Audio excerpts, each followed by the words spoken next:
Apa hukum memakai sorban, jubah, termasuk dari sunnah atau hanya kebiasaan orang Arab?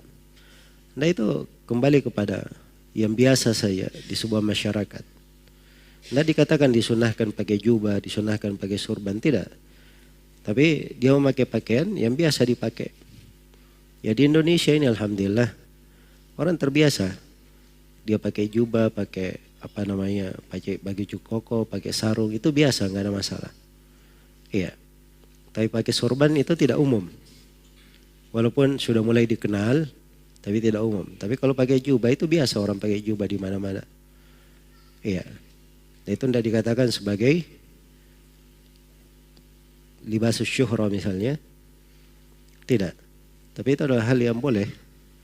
Ya kalau dia memakai jubah, umumnya orang-orang juga tahu yang biasa pakai jubah itu dia senangnya dengan hal-hal yang baik, hal-hal yang islami.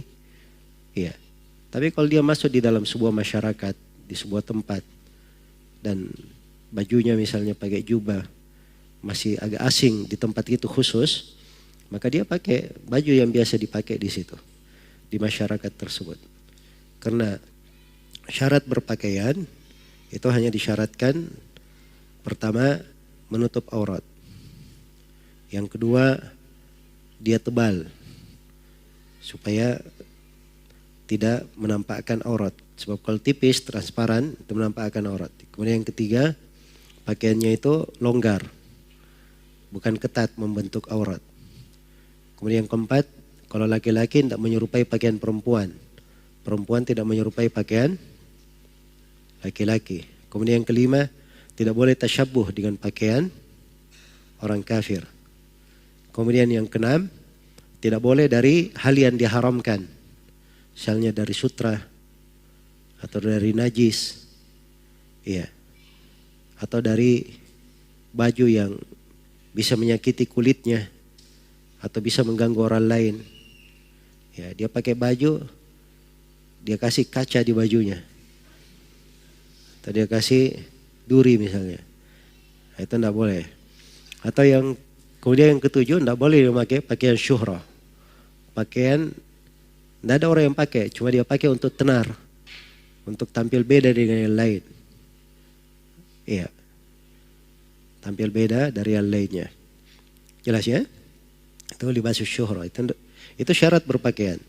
7 syarat ini, tidak ada syarat harus pakai jubah, harus pakai baju koko. Tapi dia memakai baju yang biasa dipakai. Ini harus diluruskan pemahaman.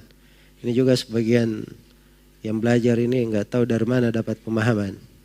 Ada sebagian yang saya dengar katanya kalau baju koko itu ini salafinya kurang bagus. Ya. Ini orang nggak mengerti hukum syariat. Ada lagi sebagian ikhwah, ya, nggak tahu ini apa istilah penjual baju saja apa tidak. Ya, kalau ada yang baru ngaji, oh kamu ini harus salafi, paling tidak pakai baju seperempat katanya. Seperempat itu yang sampai ke sini. Ya, itu hal yang tidak benar ya. Berpakaian dia boleh pakaian apa saja. Tapi dia pakai hal yang paling cocok, paling mendekati. Kalau dia senang ta'lim misalnya, itu tidak cocok dia masuk dengan baju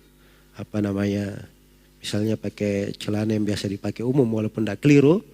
Tapi biasanya kalau orang datang ke pengajian itu sudah dimaklumi pakaiannya biasanya apakah dia pakai jubah atau pakai baju koko atau yang semisal dengan itu, ya. Baik.